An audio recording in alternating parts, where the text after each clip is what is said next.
So, One Piece chapter 1085 is here and there are many reveals and many amazing panels and many more to break down. So without wasting any time, let's get right into the chapter and continue with our main story. But before we continue, if you could grab the subscribe button and get me to at least 450 subscribers by the end of this month, I'll be really grateful. So let's continue. It's intro time.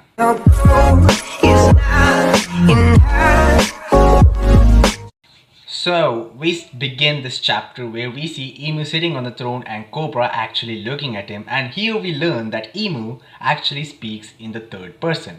So of course we don't know if this is a female or a male character. We won't know that until we get the anime or if it's revealed in the manga itself before that episode airs. But we do know for a fact now that he speaks or she speaks in the third person and calls himself or herself as Mu. And also another weird detail is that Cobra actually knows who Imu is, kinda. Because he actually recognizes the name Imu and he or she is actually one of the 20 rulers or the 20 founders who actually found this nation or the world government. This could mean a lot. Maybe this guy is immortal, he's lived this long, or this could just be a family name like the Don Quixote. So we don't know anything properly for a fact now, but except we have the single biggest dialogue from Imu ever. And also Imu-sama reveals another great thing, and that is that it is all Lily's fault. Everything that's happening here is all Nefertari D. Lily's fault. She was the one who did the huge mistakes and scattered the poneglyphs across the entire world. So we are getting some really great details about the Void Century and we really want to know what these poneglyphs are. I think this would be Robin's cup of tea, but I'm gonna wait and see how this entire thing folds out.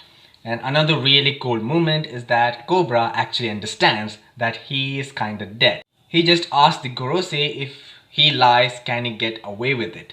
And the Gorosei replied that the moment he saw Imu, he's just dead. So now that Cobra knows that there is no harm in actually asking the truth because he's gonna die anyway. And this is when he reveals that he had a letter which was written from Queen Lily. Actually, her real name is Nefertari D. Lily. Yes, you heard that right. Her name has a D in it, so that technically means that even Princess Vivi that we know and love is actually Nefertari D. Vivi. But the moment Imu-sama hears this, he uses some kind of arrow shadow power and it just pierces right through Cobra. I don't really think it's Imu because it's not really clear if Imu was the one who used that power. It could be one of the Gorosei, it could be one of the Holy Knights that we haven't seen yet. We will know for sure in the future. Speaking of the Gorosei actually use their devil fruit powers. It might not be devil fruit powers, but it is something kinda like that, especially it looks like Zoan. We only see the silhouettes and many of them look like different animals. But yes, we see them using their incredible different powers when Sabo actually came there to protect Cobra and actually take out all 5 Gorosei in one single hit. He actually thought he could do it. Cobra just looks at Sabo and he immediately knows that he is Luffy's older brother because it was in the news and he kind of remembers the same way that Luffy actually saved Sabo. And that was a really sweet moment where he reveals to Sabo that he just stepped in to save King Cobra himself, just like Sabo did right now. Of course, Sabo tries to take Cobra and run away from the Gorosei who are there in their monster forms. And also, we see Imu is really angry. This is when Cobra says that he has to tell what was in the letter to everyone, especially to Luffy and Vivi. And he tells a message to Sabo. And first of all, he says that we are from the D family too.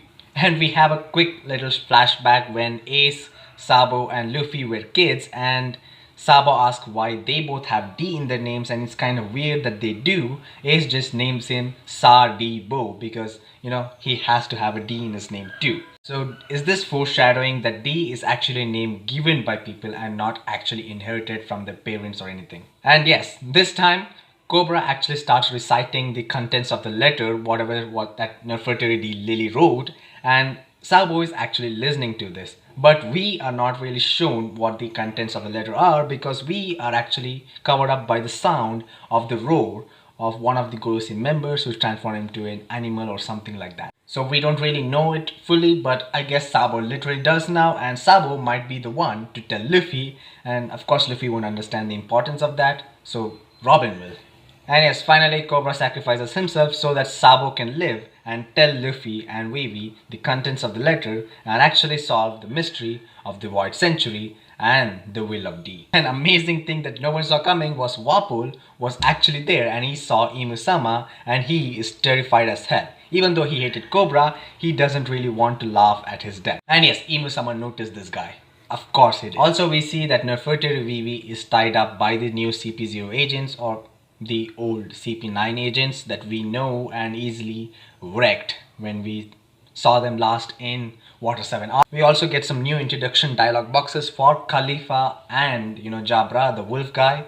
The other members are of course present there, but we don't really get introduction boxes. I guess we're gonna get eventually. And yes, Vivi's tied up and she's really angry. Jabra just states whatever happened on Marijua that day, and he says that Sai and Leo were about to be captured, and they definitely proclaimed that they are of the Straw Hat Grand Fleet and they fly under the banner of the Straw Hat Pirates, and that is Monkey D. Luffy's crew, of course. And he also says that because of this, Fujitora also let a few slaves escape and he acted as a blind man. I mean, he is a blind man.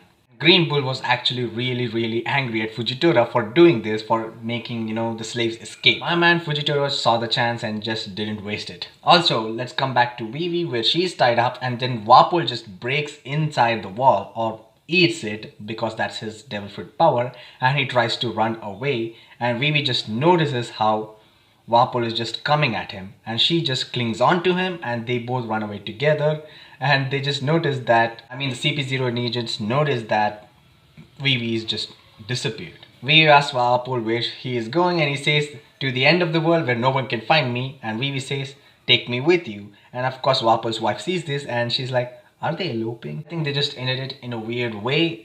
It didn't really feel like an end of a chapter, but this is One Piece. Everything is funny and everything is hilarious as well as serious at the same time. I liked everything in this chapter and I really want to give you these recap type breakdown videos that if you liked it, subscribe. This is gonna take a long time to edit, so please do like this video too. And yes, I'll see you guys in my next video. Till then, sayonara guys, China.